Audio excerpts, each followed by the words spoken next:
ears, nose and mouth. Eyes, ears, nose and mouth. These are gates that guard my head. I have to make sure they are closed. My eyes, ears, nose and mouth. My eyes, ears, nose and mouth. These are gates that lead to my mind. So I have to guard all the gates, guard the gates. I say eyes, ears, nose and mouth. Eyes, ears, nose and mouth. These are gates that lead to my mind. I have to guard my eyes, ears, and nose and mouth. I gotta do it again. Yeah, God. How y'all doing? How y'all doing? This is my song. Eyes, ears, nose and mouth. My eyes, my ears, nose and mouth. These are gates that lead to my mind. I have to guide my eyes, ears, and nose and mouth. Hey, wow. I am back here today. I hope you all are having a good evening. Good morning, whatever time it is for you today. I hope you're doing great. Today, I bring you good tidings. Of course, what are good tidings? I was sharing in church today, and this all started yesterday.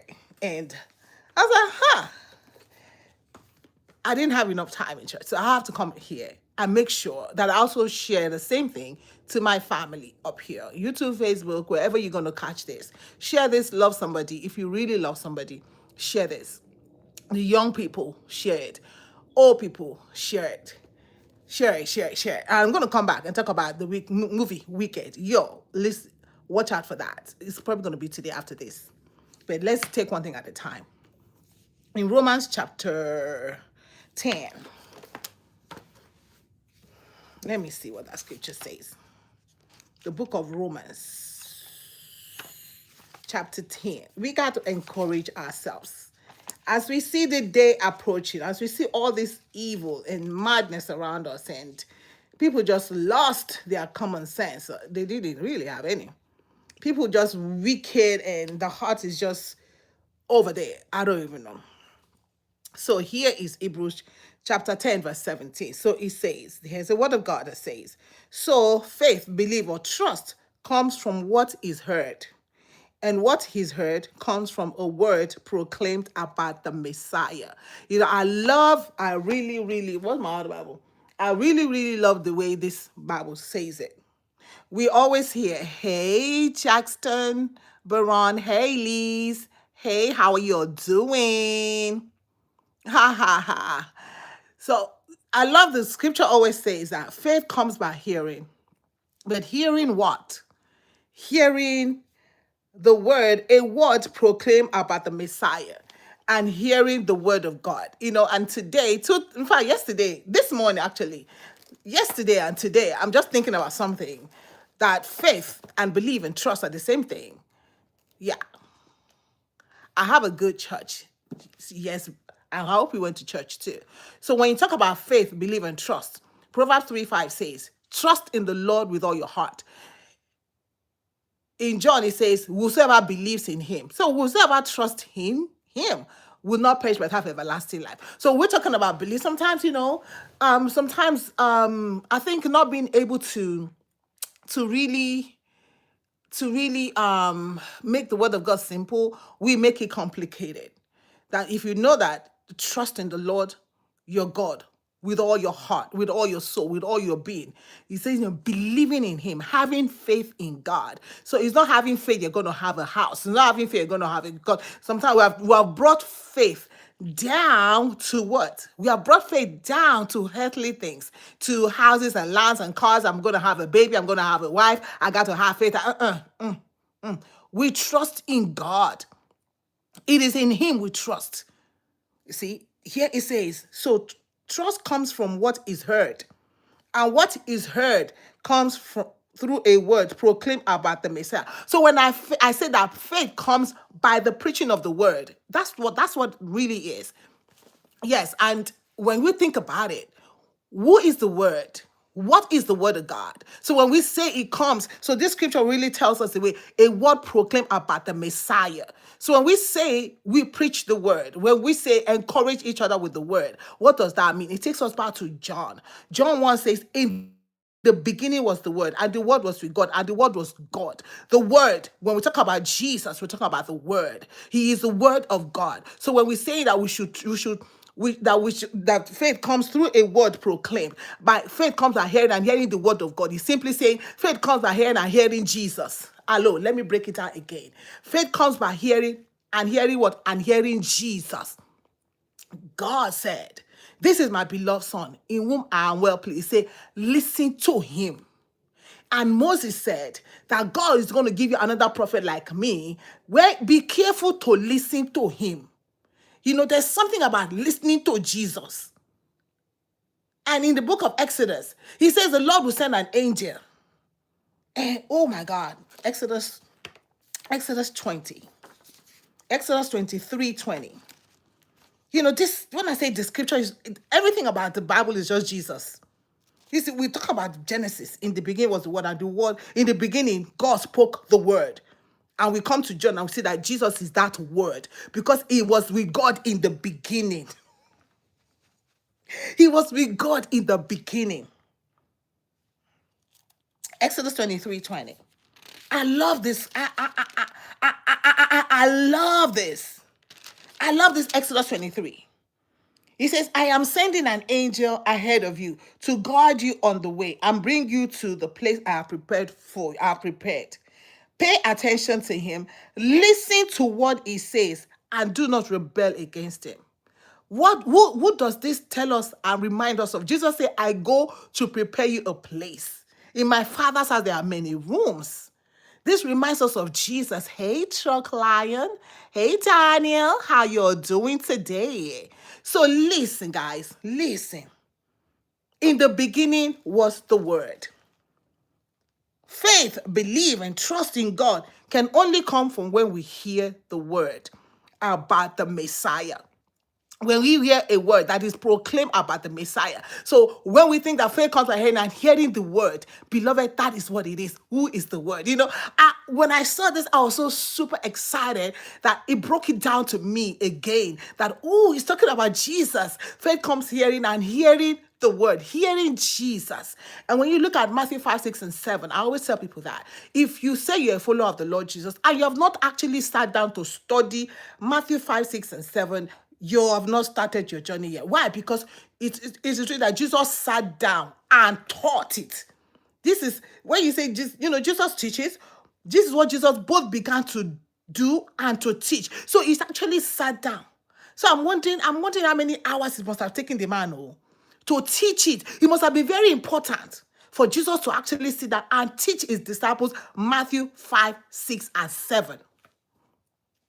On doing everything, uncovering everything. You have heard, it has been said, but I say, this is my beloved son. Beloved, hear ye him.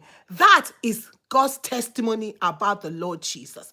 Faith can only come when we proclaim the word about the Messiah. When we proclaim the word, and Jesus is the word. So he says, how can they believe?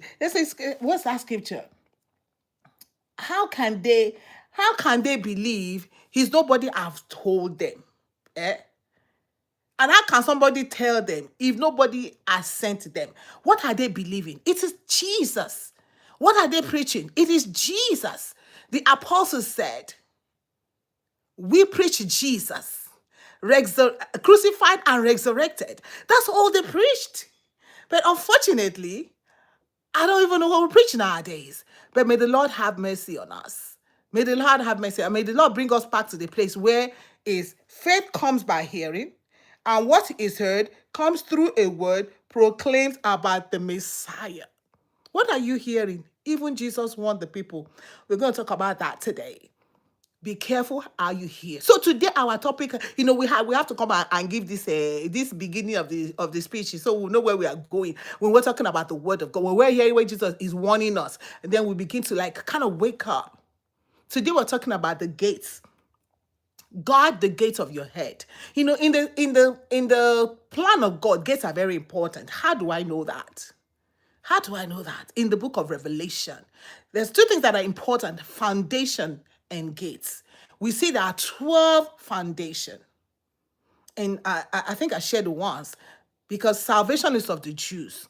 It says everything that we're seeing, there's no Jesus without Jew. There's no salvation without the Jews. So I don't know what you are gonna say. Jesus was a Jew crucified for my sins. He was a Jew. So, and just Bible tells us expressly that there is no salvation. There's no salvation. Jesus is the Jews are the reason why we have Jesus. Abraham was not from Niger. Y'all hear me? He was not from India. He was not from anywhere. David was not from India. David was not from Pakistan. He was not from anywhere. He was not from Africa. He was a Jew. A Jew. Let me say that, a Jew. So Jesus came from that lineage, a Jew.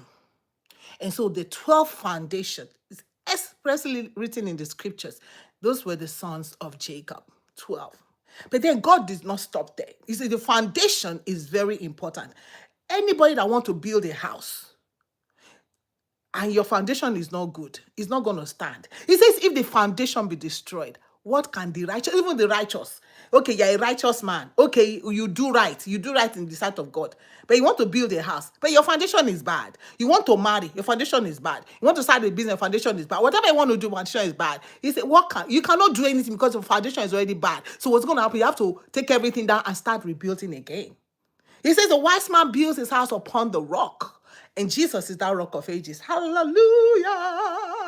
I'm so super excited. So foundation is very important in the plan of God. And so are gates.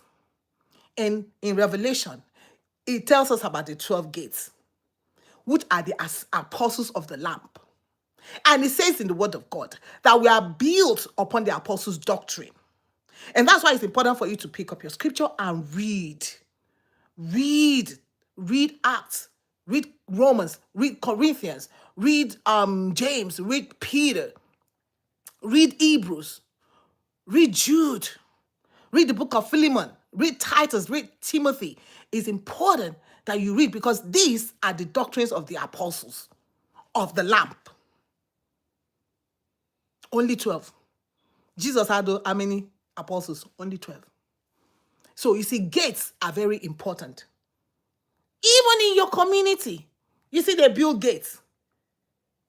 In areas where they, like some of this, in this area where sometimes in the Western world, oh, there are no gates, but in some areas, some people put gates by their door. They may not have fence, so fence is different from gate. But some people put gates by their door. Why? Why do you think people are protecting? They are protecting their property. Gate is a way to protect. So Jesus taught the disciples, the 12, the apostles, he brought them in and made them the gates. So it said, these are what Jesus both began to do and to teach. We are built on the apostles' doctrine. Gates are very important. You cannot live a gateless life when it comes to God. Because you're home, you don't have a gate in it, does not mean that you don't need a gate in your head. Listen, I was sharing today, this is my encouragement. This is my encouragement to y'all. There are 4 gates to the head. 4. And they are all open. But guess what? You can close them, you can close 2. When you go to sleep, you close your eyes. When you're taking a nap, you close your eyes. You open it, it's daytime. When you don't want to watch something, you close your eyes. Your mouth, you close it or you open it. You close your mouth or you open it.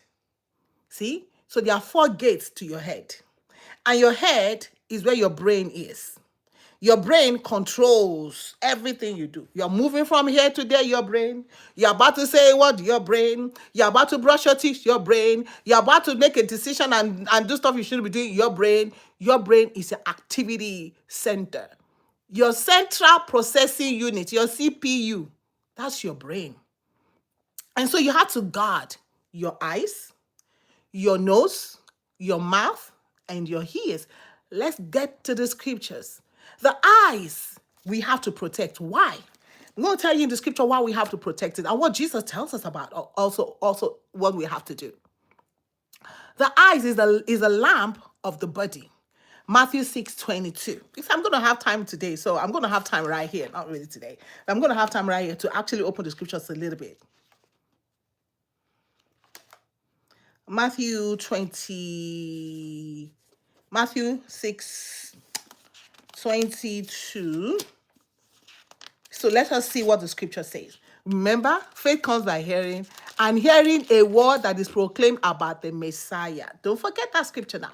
Faith comes by hearing. Hearing what? Hearing the word of God. Who is the word of God? Hearing Jesus. Hearing Jesus. This is my beloved son, in whom I am well pleased. Listen to him. God said, hear him. Then he said again, listen to him. It's very important. That's because it's very important. Matthew 6:22. It says, and I read, the eye is the lamp of the body. So if you have a good eye, that is, if you are generous, your whole body will be full of light. But if you have an evil eye, if you are stingy, your whole body will be full of darkness. If then the light in you is darkness, how great is that darkness? No one can be slave to two masters, for you will either hate the first and love the second, or scorn the second and be loyal to the first. You can't be a slave to both God and money.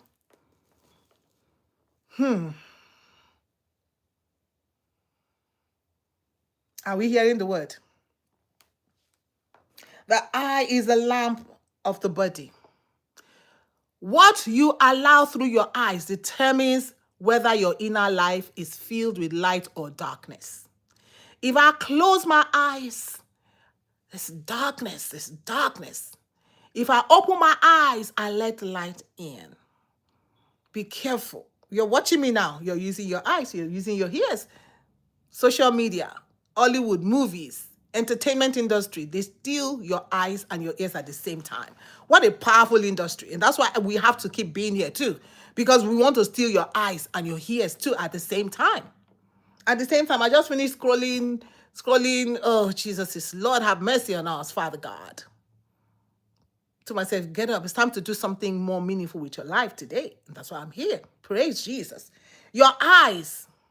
The psalmist declared in Psalm 101 verse 3. He says, I will set no wicked thing before my eyes. Are you watching Popo? It's a wicked thing to be watching Popo. Whether on your phone, on your computer, on your TV. The psalmist said, I will set no wicked things before my eyes. This includes the movies and TV shows that we watch. Movies attack both the eyes and the eyes and the ears. They're catching it at the same time, influencing what you see and what you hear in one sweep. Now, if the images are immoral, if the images are violent, if the images are ungodly or spiritually toxic, they deposit darkness into the soul. Like I said, I'm going to come back and talk about a movie that is going on right now. So be intentional. Turn your eyes away. When I'm watching TV, my children don't like to watch movies with me because I got the remote in my hand. I can tell when a scene is about to be immoral, I fast forward. Even on my phone, I can tell when a scene is about to be immoral, I fast forward. And sometimes I'm slow about it, and then I tell myself, but you know when they say like I can write. I tell people that I can write a movie script. I can tell where that conversation in the movie is leading to, and you can tell too. Fast it forward. At best, turn it off and let nothing control you. You're paying for the phone. You're paying for the subscription for your TV. You're whatever it is, the internet. You're paying for it. Why are they going to determine how and what you're going to watch? You can turn it off. You can skip forward. Listen, I love to skip forward a lot. That is, I'm number one skip forward. Because I tell myself, I cannot sit down and be watching something for 1 hour. Why? I'm fasting forward because I know the end of the movie already. There's nothing that says that you must be into every part. Be careful with your eyes. Like I was sharing today also, there's so many pranks that I see going on. I think mostly on Facebook. I don't know if they are on YouTube or maybe TikTok that day, I don't know. But missed on Facebook, these pranks that happen, people cashing out, and there's so much violence. I had to sit down and I just wonder, why is so much violence? Why people just slapping each other and just the men? It's so interesting. The women is be slapping this man. I was like, why are you slapping a man? What in the world? And so if we're not careful, you know what that's gonna, if we're not careful,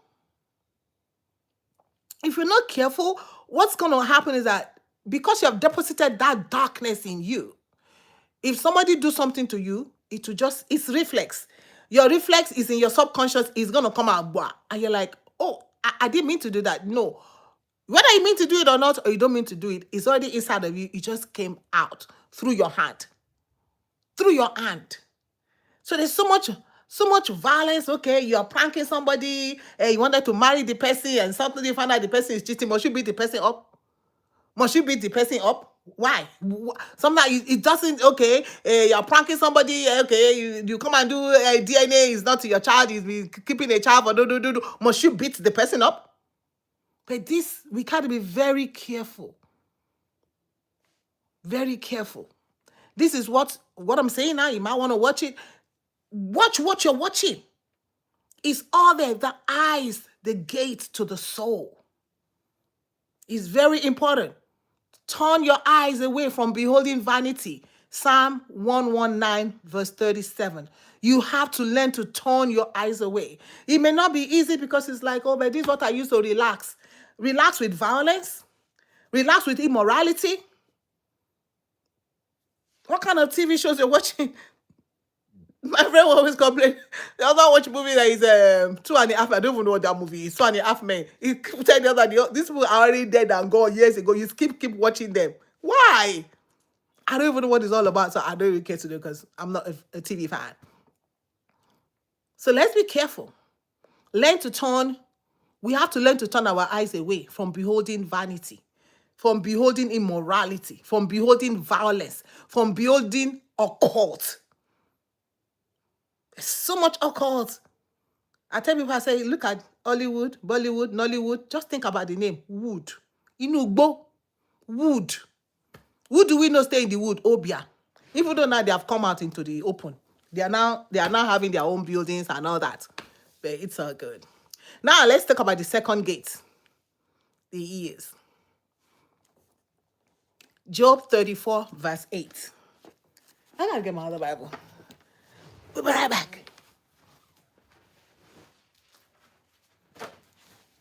Job 34, verse 8. Here we are. Let's look at the book of Job.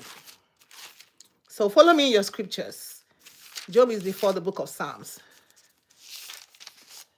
Okay. Job 34, verse 3. Okay, here we go.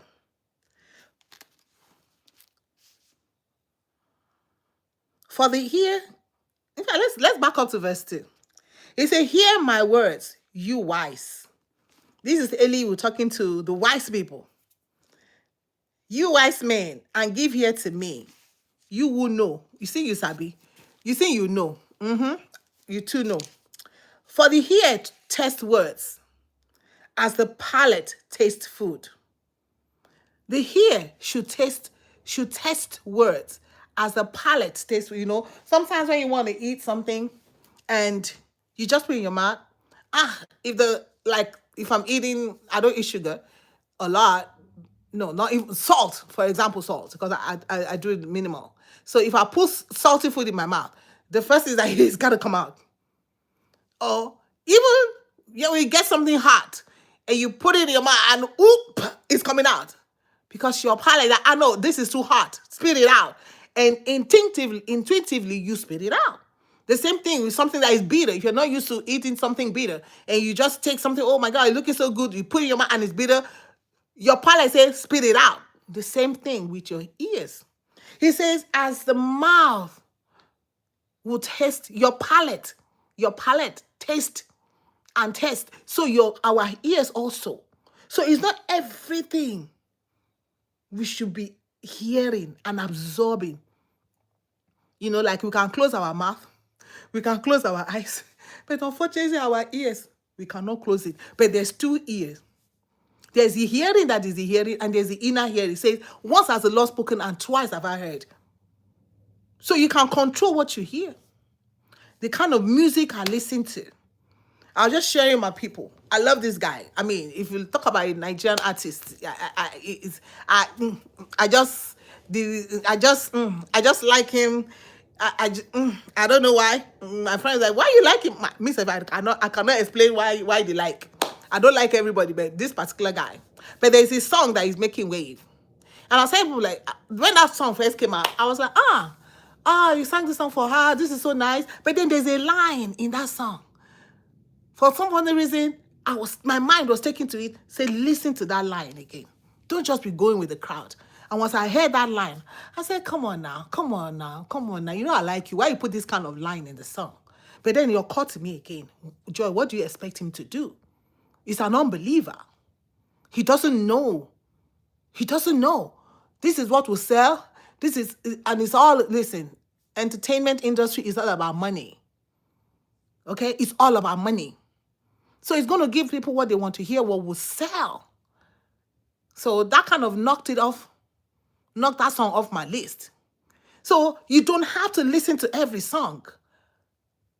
It's not every song you listen to. You have to test the words. Apart from songs, how about what people say to you? Shake it up. Shake it off. Shake it off. Shake it off.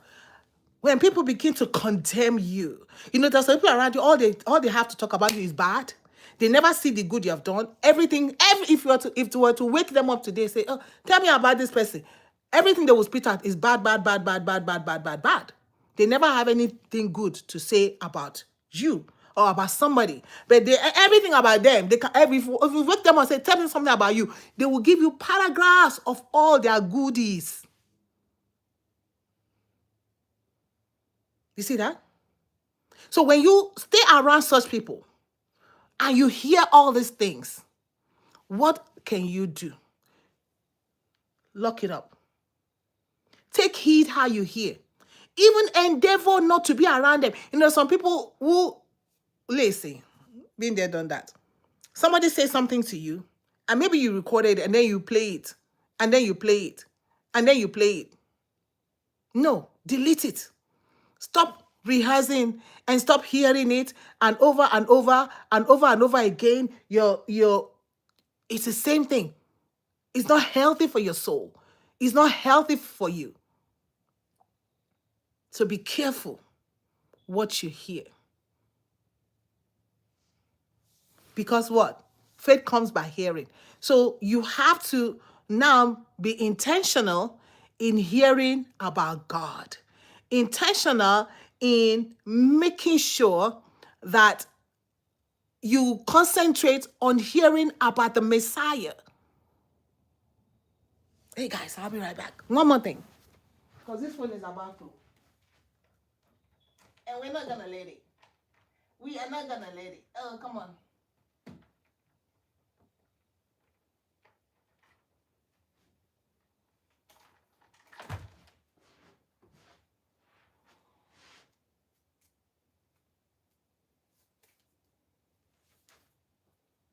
Let's put our house in order.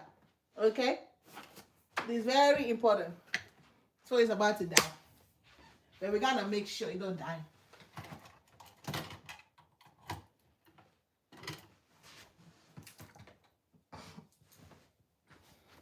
Okay. Today's just been a day, but we thank the Lord. We are here right now. We're gonna fix this. Okay, there we go. 20%. Okay, so faith comes by hearing, and hearing the word of God. So what are you going to do? Pack yourself, load yourself with the word of God. Instead of concentrating on what bad things people are saying about you. But you have to make sure that, what they're saying about you, is not true. If it's true, just amend. But if it's not true, what is your option? What is my option? What is our option? Hey, Austin, how are you? Jesus loves you too. What option do we have? Is to load yourself with the word of God. Because trust in God can only come. You see, I love my people. Oh, let us pray that we'll have faith.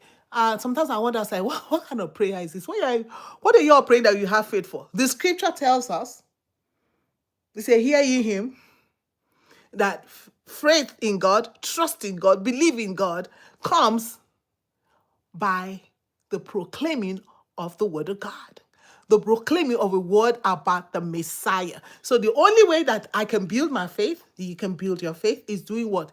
Hearing the word of God. Remove every negative thing. People are telling you stuff, they may not even tell you about stuff about you. People come and be in your ear, gossiping about people, no. Lock it down. Lock your ears down. This is one way I locked my ears down at work. When somebody comes to me and say, oh, I pick my phone. I pick my phone right there.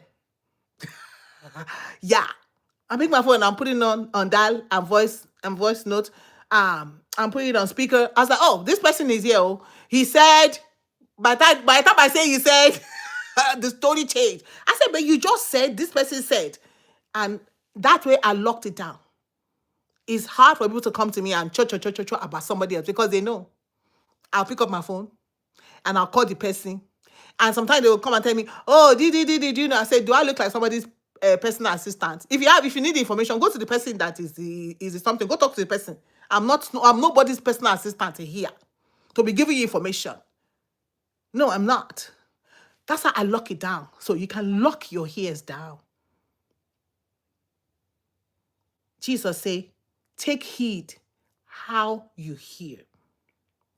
Luke 8:18. Now let's talk about the gate of the nose. The nose. The gate of inhalation. People breathing stuff. Even though the body does not tell us, do not, where does the scripture say you cannot smoke? The scripture does not say you cannot, and I was hearing somebody today, I think Steve was saying that today, that, I have a friend. He's like, oh, he needs to, do weed before the lyrics will come. And I just love the fact that Steve Harvey was saying that you are telling yourself that you have to do weed for the songs to come. But you really don't know that you have a gift. The gift that God gave you, it was already there when you were born. It's already there. You don't need to sniff. You don't need to drink. You don't need all this stuff for the gift to, because I hear that.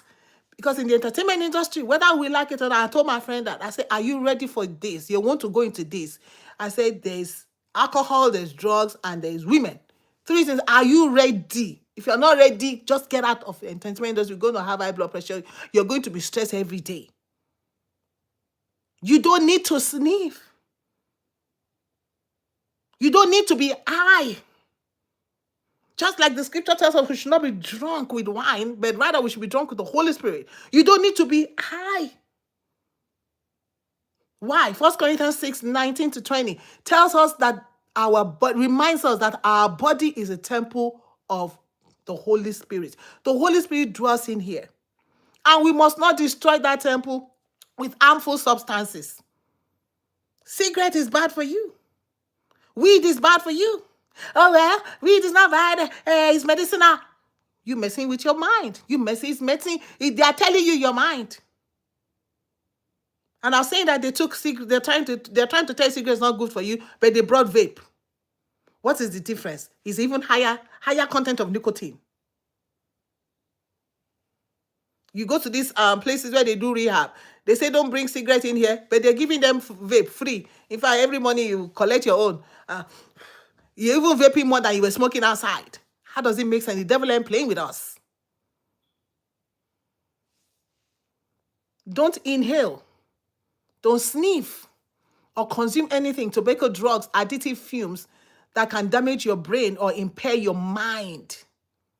Can a man, the scripture tells in Proverbs 6:29, can a man take fire in his bosom and his clothes not be burned? Can you take all these substances in and do not expect any repercussion? And expect your life to be the same? I see there's one, my dear friend that I love. Every time I see her with this gas one, and I'm thinking in my head, and you're on Facebook and your social media, okay, who's going to marry you?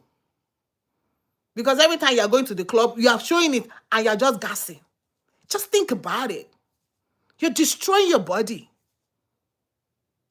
Right now, it may look cool to you because you're young, but you're going to be 51, you're going to be 61, you're going to be 71 day. And I'll tell people, I say, as you age, your organs age. Your eyes are not the same. My eyes, I just got new pair. Now I have 20/20 vision. I say, in my lifetime, I became 20/20 vision. 20/20 vision in my lifetime.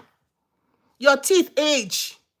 Then you have cavity. Then you are taking that. You're doing root canal. You're doing this. Your heart ages. That's why people end up having heart transplant. Your kidneys age. Everything about you. If you're 60 years old, all your organs are 60 years old. There's no how. Don't let nobody deceive you. Oh, you have 620. No, they tell you have your high school body. Okay, you can have your high school body, but your organs are your 60 age organs. Your organs in your body are 60 years old.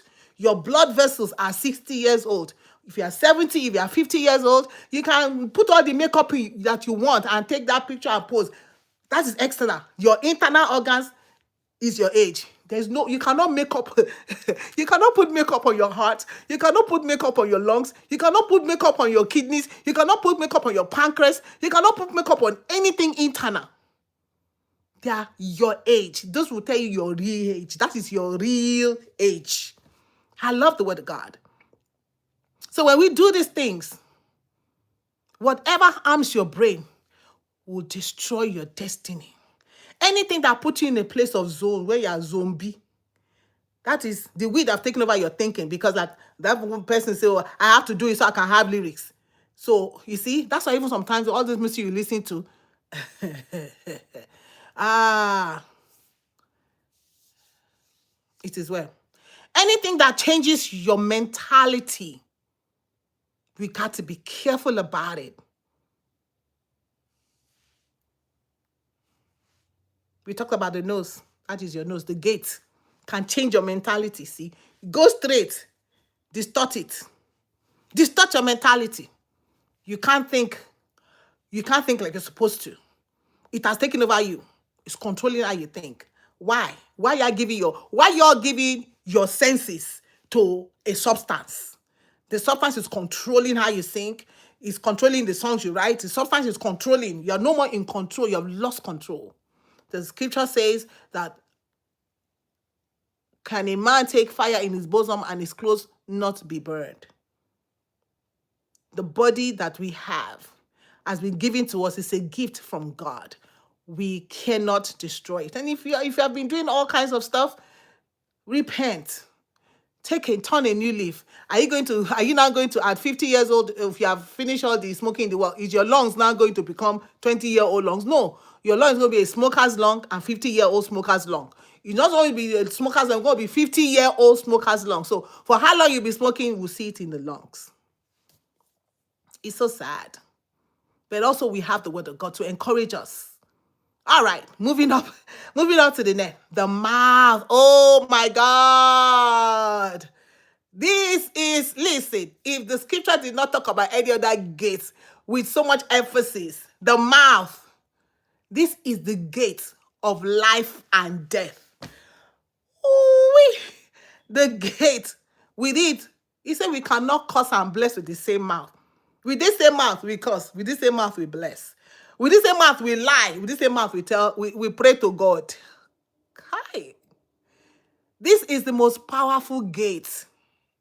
You see, this mouth, it can set the whole course of man on fire. It can set the whole course of man on fire. Let's start from the natural things that we know. We eat. We cannot control our eating. We see it. But that's the physical one, right? That's the physical one. But know what Jesus said about that? He said it's not what goes into you that actually will destroy you, but it is what is coming out of us. So with the physical one, I don't really bother myself. And that's why I tell people, don't call any woman around me fat. In fact, when people do that, I'm like, don't do it. Don't do it, because you don't know if they're on medication. You don't know if they're going through depression. You don't know what they're going through. Hey, Ben.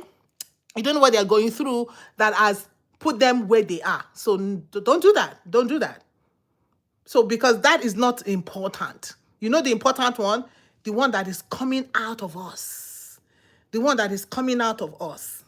And I'll share in church today, I said, sometimes we bless ourselves and then we curse other people. Sometimes we proclaim blessing, we are prophesying on ourselves, we are decreeing and declaring, but then when we open our mouth to other people, it's curses. He said it ought not to be. It ought not to be. And it's selfishness also. That all you do is bless yourself and then you curse other people. All you do is talk good about yourself, but you speak bad of other people. He said it ought not to be. Matthew 15, verse 11. It is what defiles a man is what is coming out of a man. And remember, let us back up. The eyes, the ears, and the nose, right? But particularly the eyes and the ears. Remember, you have a subconscious mind. Everything you see, everything you hear is being deposited. You're just pouring in the cup, filling the cup, filling the cup, filling the cup, filling the cup. And then one day, it overflows. Then it comes out from your mouth. And you say, oh, but I did not mean to say like that. Oh, okay, forget. It came out because it's already in your heart. Truth be told, there's something that I did not mean to say like that. You may not have meant to say it like that, but that does not mean that you did not mean to say it. You meant to say it because it's already in your heart.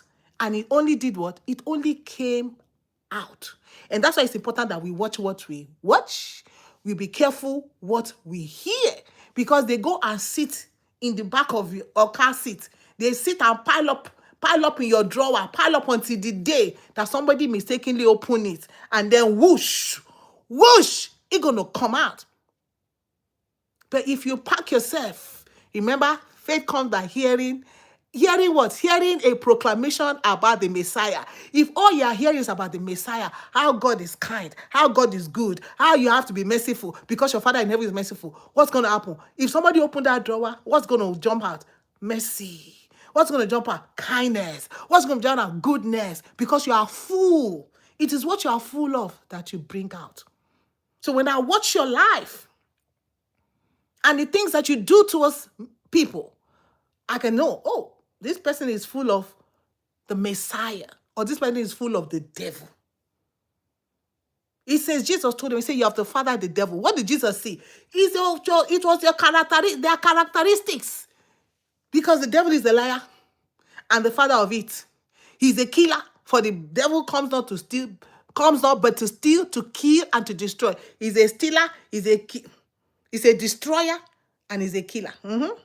He's a stealer, he's a destroyer, and he's a killer. 3 things. So I'm watching you, just like you'll be watching me too. Are you a stealer? Pardon my English. Stealer, no, stealer. Are you a destroyer or are you a killer? Out of your mouth comes out life or death, either to yourself or to people around you. It is very important that you guard your gates, the gates that lead to your mind, the gates that lead to your head, the gates that lead to our brain. It is very important that we guard it. Guard your speech. Let your mouth release life and blessing, not just to yourself, in our selfish fashion, not just to yourself, but to people around you. Let your mouth release wisdom and truth and grace, not just to yourself, but to people around you. Guard the gates of your head. Jesus have gates. The New Jerusalem have 12 gates. You are not entering. You are not entering. Talk about the narrow gate. There's gates. There are gates. Your body has gates. Make I talk about another gate. Make I talk about another gate. Close your legs, young lady. You have the power. Lock up. Lock it up. It's your gate. Lock it up. Don't let no man. I was talking about the head, but I don't know why I go down there, but it is still a gate. It's an opening. Any part of your body where opening there. God gave it to you to protect. Protect your gate. Lock it up. Somebody help me say, lock it up. Don't let any Tom, Dick, and Harry, you become conga. Do anybody come, you open the enter and they go, no, lock it up, baby, lock it up. It's your gate. You have the power to lock it up. What is wrong with us? We cannot lock up anything nowadays. And I begin to hear body count. Your body count, how much you deposit in your account? Your body count, is it going to take you to heaven?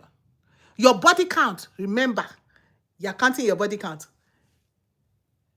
You're aging. You're aging. Your body parts are aging. They never remain the same. No matter if you go, let them tighten it. Let them do Botox and Botox it and shock injection and do what and shock or whatever and tighten it. It is still 50-year-old. It is still 60-year-old. It is still 45-year-old. It can never be 20 years old again. Never. It can never be. Never. I say never. All right? Let's be watchful. Let's be intentional. Protect the gates.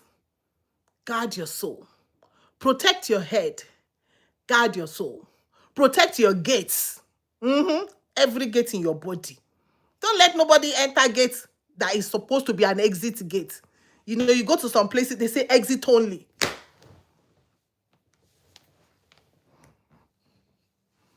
I go to some places, they put a sign there. They say exit only.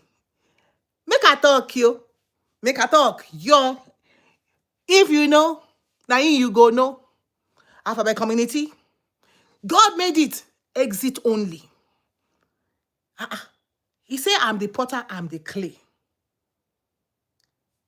A potter is one that creates something. A manufacturer creates something and say, this is the use for this thing. Exit only. Lock it up. Don't let nobody use it as an entrance. That gate, lock it. For exit only, the way the manufacturer has made it. Even your mouth. Make a talk. Make a talk. Make a talk. Okay. Make a talk. I was listening to somebody that said, oh, well, whatever your husband do in the bedroom, whatever your husband do, whatever pleases your husband, alone you go to hellfire. Are you Ananias and Sapphira? Sapphira Abokoku. Sapphira followed the husband to die. To displease God and please a man who is righteous. The name of the Lord is a strong tower. The righteous, who is the righteous? Wants it to eat and save. Who is the righteous? The one that does everything right in the sight of God, not in the sight of man. Because man does not have the gate of hellfire. He said, do not be afraid of a man who is only able to batter your body, can only destroy your body. But rather fear God, who is able to cast both the body and the soul into hellfire. I encourage you today, lock up your gates. Don't let anything enter your mouth that is not supposed to. Lock up your gates, y'all. Lock up your gates. God made the exit only for exit only. Leave it as exit only. Don't let nobody destroy your exit only. Because we are doing a lot of suturing. Don't let nobody destroy your exit only. Leave it alone as exit. And do not let nobody. Say like we say, don't sniff stuff. The same thing, don't put stuff in your mouth that don't belong there. Allah. To please the man. Then after the man leave you, then you be saying, oh, the man made me do like waiting my small girl here. My small girl here. What's her name? Oh, Chineke. What's her name? The wife. I can't remember her name. Regina. Small Reggie. To tell what your husband made you do, what your husband, the book gone to your head. Okay, it is that when then everything will be coming out. And where this, that, Now is the time. Now is the time to protect your gates. Knowing that when you leave the gate open, when things that come in that are not supposed to come in, they're going to destroy your destiny. They're going to destroy your life. Yeah. They're going to harm your brain and your destiny. Then now you're looking for therapy. Now you're looking for whatever. Oh, now I have to have medication for depression. I have to go for therapy. So before we get to that stage, this is the word of God. Your eyes, your ears, our nose, our mouth, and the other openings that are there. Be careful what you're doing with them. Keep it like the manufacturer has said. My eyes, my ears, my nose, my mouth, my eyes, my ears, my nose, my mouth, my eyes, my ears, my nose, my mouth, they all belong to Jesus. Hallelujah. Shalom. Beloved, God bless you.